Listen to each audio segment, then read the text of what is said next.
Some breaking news coming in from Martha's Vineyard, where a body was found after a search for a black male paddleboarder. The 43-year-old man went missing over the weekend while paddling in a pond behind former President Barack Obama's $12 million estate. The 911 call made from inside Obama's property last night, sparking a massive response from emergency agencies.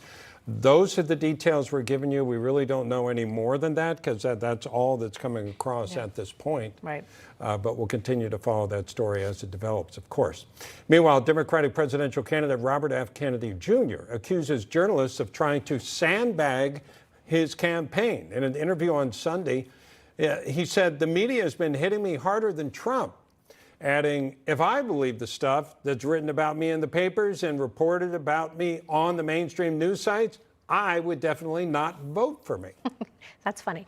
Joining us now to discuss, former U.S. Attorney Joe diGenova, plus former Chief Counsel, Senate Intelligence Committee, Victoria Toensing.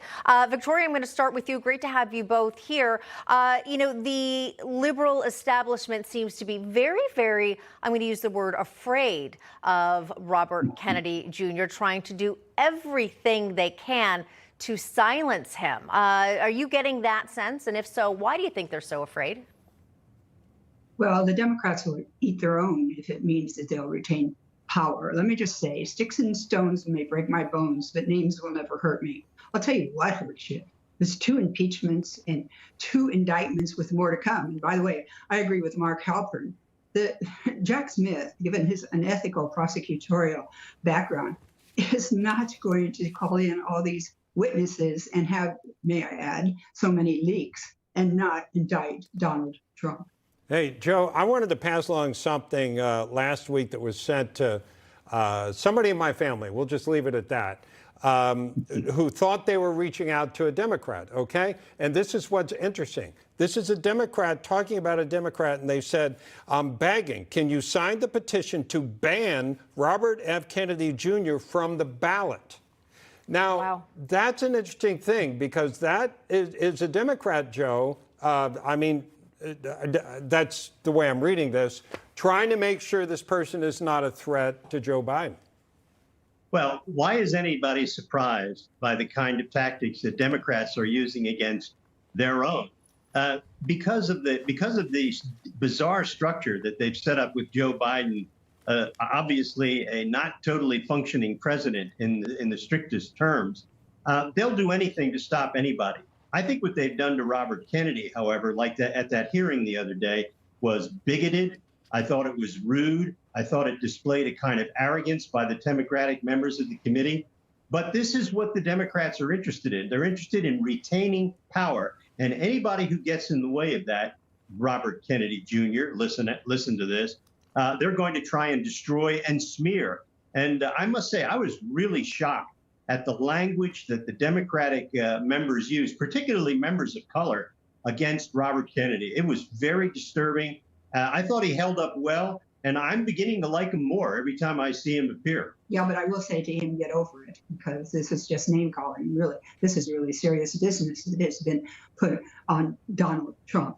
I am still curious, and I don't understand what was racist about what RFK Jr. said. I truly don't. If you say a certain disease affects a certain group of people, that's sickle cell anemia does that. I mean, that's Tay-Sachs disease. So why is it racist? Oh, I know why. Because that's what the Democrats call people who they disagree with.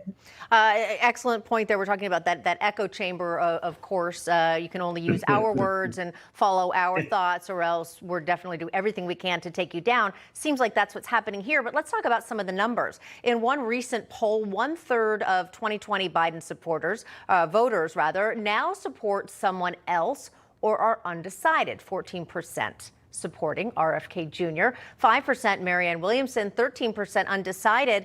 I don't know, Joe, a lot of people anticipating that RFK Jr. number could go up, and maybe even some hardcore Democrats, which is exactly why they're trying to either ban him or silence him. Well, I don't think there's any doubt that you're absolutely right about that. He is a threat because obviously the name automatically garners him a base amount of support. And what they need to do is what they are doing. They want to destroy him. They want to smear him. But the polls are showing that independents and some right-thinking Democrats are deeply concerned about the condition of our current president and his ability to continue to govern.